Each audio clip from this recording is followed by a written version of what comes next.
আসসালামু আলাইকুম। আবরিশ moms kitchen থেকে আমি নুরায়া চলে এলাম খুবই নরম, তুলতুলে ও পুষ্টিগুণে ঠাসা একটি নাস্তার রেসিপি নিয়ে। নাস্তাটি আপনারা সকাল বা বিকেলের চায়ের সাথে বানিয়ে নিতে পারেন, এমনকি বাচ্চাদের জন্য বানিয়ে দিতে পারেন। আজকের রেসিপি সবজি চাপটি বা সবজি চাপড়ি। তাহলে চলুন দেখে নেই কীভাবে বানাতে হয়। প্রথমে একটি বোলে নিয়ে নিচ্ছি 1 কাপ ময়দা। আমি ময়দা দিয়ে করছি, আপনারা চাইলে আটাও নিতে পারেন। এতে দিয়ে দিচ্ছি একটি টমেটো কুচি। আমি বীজ ছাড়িয়ে টমেটোটা কুচি করে নিয়েছি। দিচ্ছি 1 কাপ বাঁধাকপি কুচি,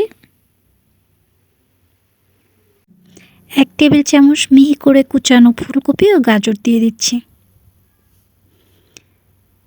যোগ করছি পেঁয়াজ ও কাঁচামরিচ কুচি। আমি এখানে 3টের মতো কাঁচামরিচ কুচি করে নিয়েছি, আপনারা আপনাদের স্বাদ মতো নিয়ে নেবেন। দিয়ে দিচ্ছি হলুদ গুঁড়া, স্বাদ মতো লবণ,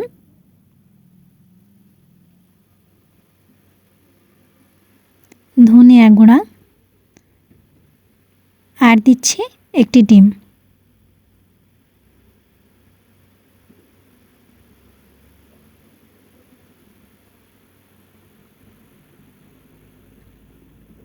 এবার একটি পাতলা ব্যাটার তৈরি করতে হবে। তার জন্য এখানে নিচ্ছি 1 কাপ পরিমাণ পানি। এখান থেকে যতটা পরিমাণ পানি আমার প্রয়োজন হবে ব্যবহার করব, বাকিটুকু রেখে দেব। এখন সবগুলো উপকরণ খুব ভালোভাবে মাখিয়ে নিচ্ছি। ব্যাটারটি পাতলা করার জন্য একবারে পানি না দিয়ে ধাপে ধাপে পানি যোগ করব।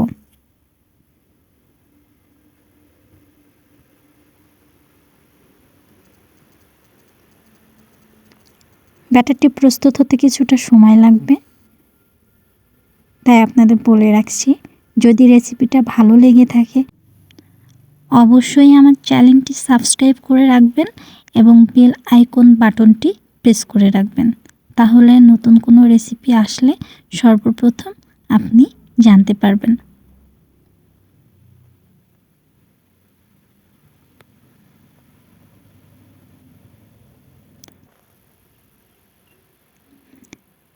ব্যাটারটি প্রায় হয়ে এসেছে। ঠিক এই রকম পাতলা হয়ে আসলে বুঝে নেবেন ব্যাটারটি সম্পূর্ণ। এখন এটি সাইডে রেখে দিচ্ছি। এই পর্যায়ে চুলাতে একটি কড়াই বসিয়ে দিয়েছি। কড়াইটি গরম হয়ে আসলেই একটি টিস্যুতে সামান্য পরিমাণ তেল নিয়ে কড়াইটি মুছে নেব।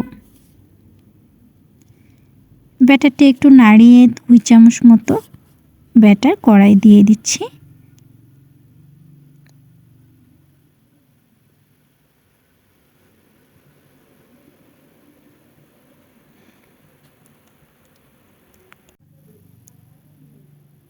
এরপর ঘুরিয়ে ঘুরিয়ে ব্যাটারটি ছড়িয়ে নিতে হবে।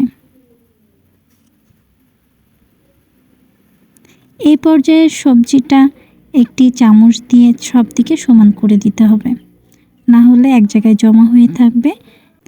এরপর কিছুক্ষণ রেখে দিলেই খেয়াল করবেন কড়াই থেকে চাপটির ধারগুলো উঠে আসছে। তখন একটি খুন্তি দিয়ে খুব সাবধানে উল্টিয়ে চারদিকটা চাপ দিয়ে ভালো মতো ভেজে নিতে হবে।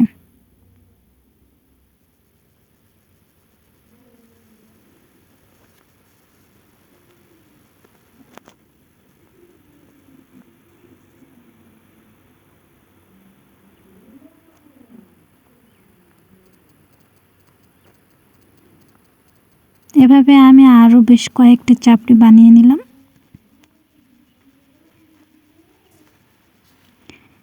ব্যাস হয়ে গেল আমাদের মজাদার, নরম এবং পুষ্টিকর ঝাল চাপটি বা সবজি চাপটি। এখন চায়ের সাথে পরিবেশন করুন। ভালো থাকবেন। সঙ্গে থাকার জন্য ধন্যবাদ।